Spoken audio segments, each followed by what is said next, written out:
the suppression of the use of marijuana and of the forces lurking behind it are the most important jobs this department is now engaged in. In 1930, the records on marijuana in the Washington office of the Narcotics Division scarcely filled a small folder like this. Today, they fill cabinets. Welcome, ladies and gentlemen, Coloradians and everyone that's smart enough to listen from the outside. One of the most amazing plants we've ever discovered. The pot party, the trippers, the grasshoppers, the hip ones, all gathered in secrecy and flying high as a kite.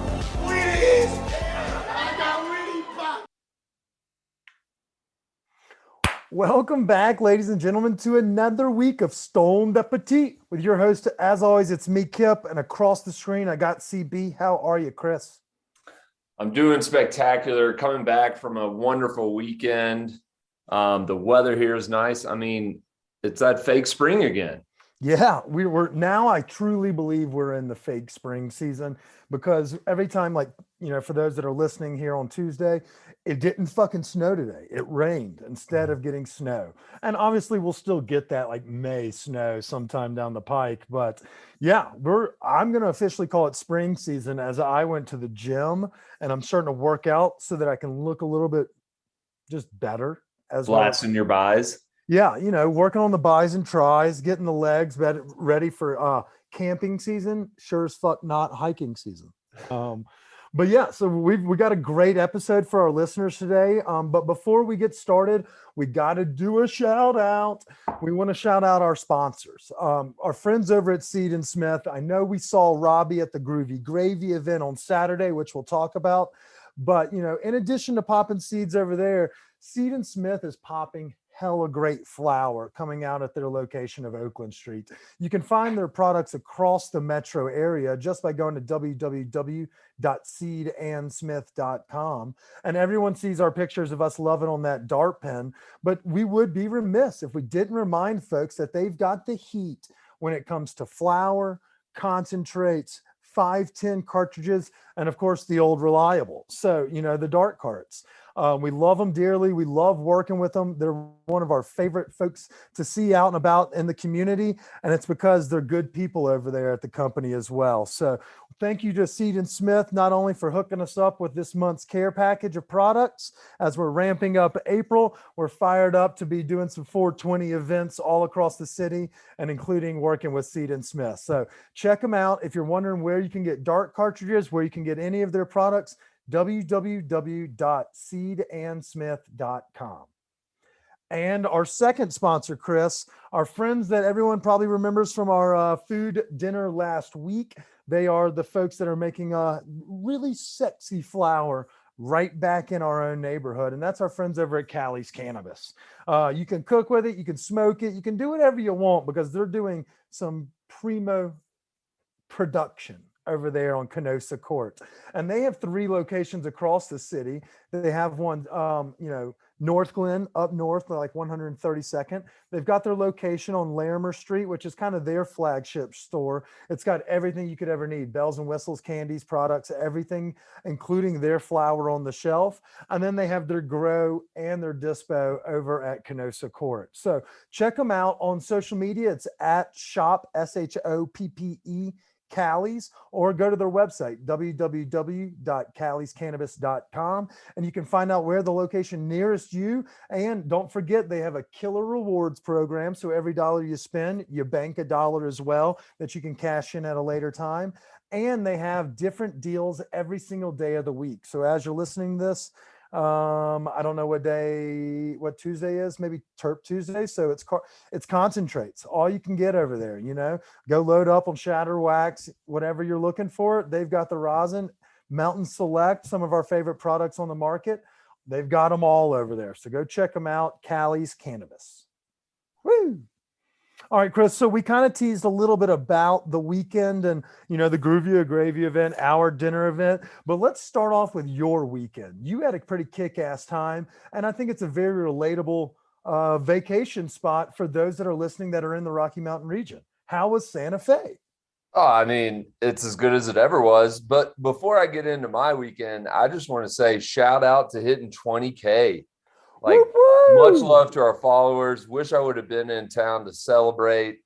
But I know We'll celebrate this week. Yeah, there we go. But that's awesome. Thanks to all our followers for showing us some love. I completely as far forgot as about that. Santa I'm Fe glad you said goes, that. as far as Santa Fe goes, I mean, man, it's it's a 5.5 hour drive. Like, it's a perfect for a long weekend getaway, and it's really peaceful and stuff. And the food is fucking great down there, as well as the margs. And I mean, in addition to, solid food, very earthy, artsy vibe down in Santa Fe, they're about to start be puff and tough. They've got recreational adult use cannabis coming down the pipeline. Yeah, I noticed that. I'd forgotten where New Mexico was with the whole recreational part, but I saw quite a bit of dispensaries down around that area. Yeah. So for those that are curious, do you need to bring your own? I mean, we obviously vouch to take our dark carts everywhere, but if you wanted to try that Santa Fe bud or that New Mexico bud, it's obviously going to be second tier to Coloradans, just like their green chili, but the options are at least there for you. So if you're skiing Taos or just doing a romantic getaway in Santa Fe, they got the plug down there too. Yeah. And I did swing through Taos and got in a little afternoon of some spring skiing. Would love to go back there. I highly recommend to anybody who's got that Icon Pass. Yeah, I mean, it's a great place to check out some snow and ski. But dude, Santa Fe, like, I'd have to say our favorite spot, and locals love it too. The former governor was in there just sucking back some margaritas, but it's the Shed. The Shed is just a great spot. Three marg limit. They're trying not to overserve down there. But It's an epidemic. Yeah. But it happened in New Orleans to a lot of people I know. Right. Me. But I mean, honestly, like, the margaritas were great. What's funny is, like, I've been down there several times, but this time I really was curious, like, why there's not a big taco scene. And that's just not part of New Mexican cuisine. It's all about enchiladas and chili rellenos and things like that. But I always went Christmas style. Yeah, you got to get a mix of red and green. That is the pros move. And it lets you dip into, both sides of it. And especially on the enchiladas, you always got to have some red there. And then you want that green because you're in the area and it's, a staple in their culture and cuisine.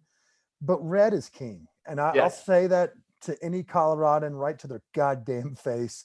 Red is king. I'm a big fan of red myself. Red's got a little bit more bitter, kind of earthy taste than the green does. The other one's a little more liquiditous and has a little more of the pork chunks, but in between it's like a little brothy. I like a little more consistency to mine. Yeah, and we went to this bar one day when we just started afternoon pound sesh of drinking. We went to this bar and I got some high quality nachos. They would have lived up to your standards of, like, you could lift your chip and there'd be filling underneath it. And it was stacked pile high. I was just like, I looked over at Steph and was like, these nachos have integrity. They're great. That's a pro cho, Chris. That's a pro cho. It was fucking great. Denver's pro chos, for those that are curious, Esther's. Esther's is 1A on the nacho board. So I'm glad to hear you ate well. Y'all got to shop around. I saw y'all went to a couple different art exhibits and galleries. That's always a nice vibe. You set the mood perfectly for First Friday this week. Yeah. Oh shit, that's right. It's gonna be great. Should the weather be pretty good this Friday? It's gonna be okay. It's gonna be okay. We'll be okay. We'll find a way to get through. And as you know, if you looked at the weather for Friday today, you'd be shit out of luck. So right, that's very true.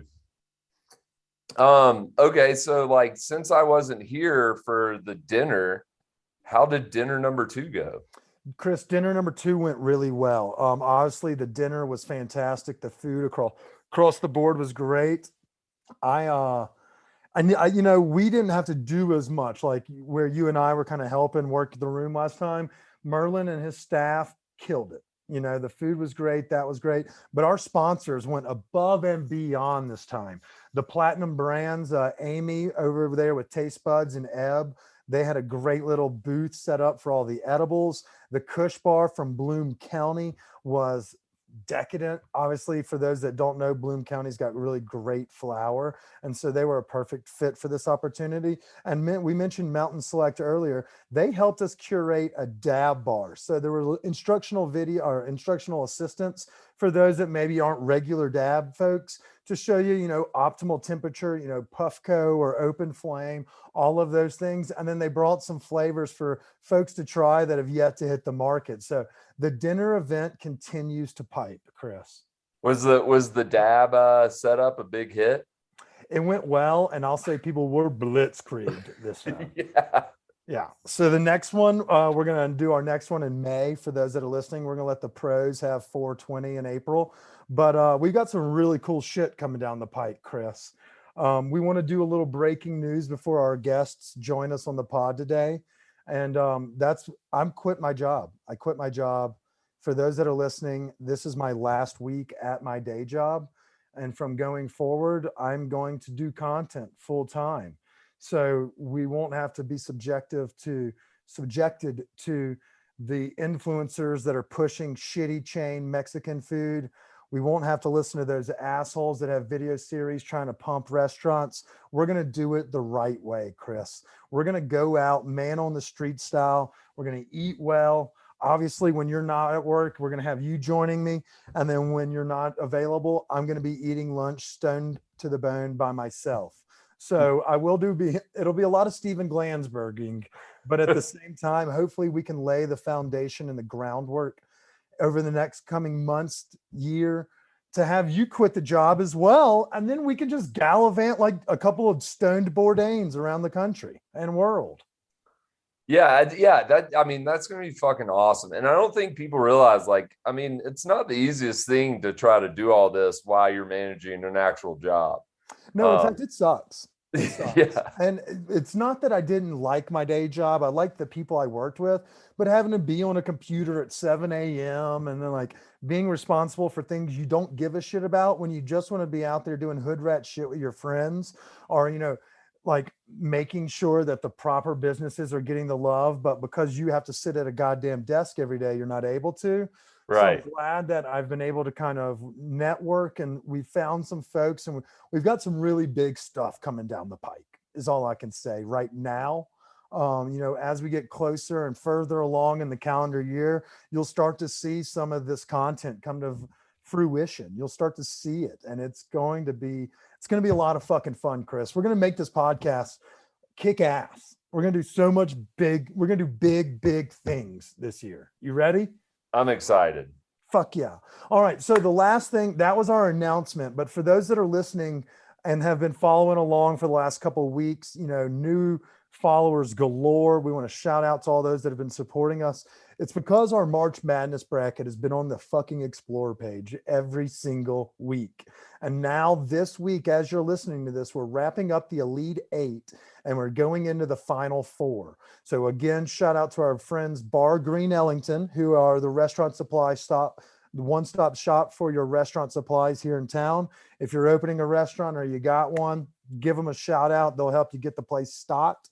And then, of course, to the winning restaurant, they'll get a gift card there. And also the employees will get a gift as well. They're going to get loaded to the gills with Kush from our friends over at Callie's. So Callie's obviously is a friend of the program to us, but they're also a friend of the community. So we're fucking fired up. For those that are listening, we've got 8 different teams left. Hop Alley is faced off against Smoke Barbecue, which was kind of a sleeper. Didn't see that coming. And then we got Blue Pan in the Stoner Eats bracket vying against Kike's Red Tacos from the Mexican region. And the other side, we got Tavernetta facing off against Sushi Den in the Italian sushi bracket. And in the final, in the Americana, we got Annette going against Alon Shaya and his team from Softa from the Mediterranean region. So we've got some awesome restaurants still in this tournament, and we're excited to hopefully grace one of them with a bunch of dank eats and some gift cards and things of that nature.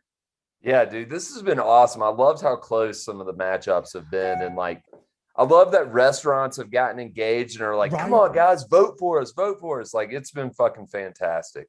Dude, and so while you were gone, I don't know if you saw it, But La Diabla and Kike's Red Tacos both had 1,349 votes, each of them.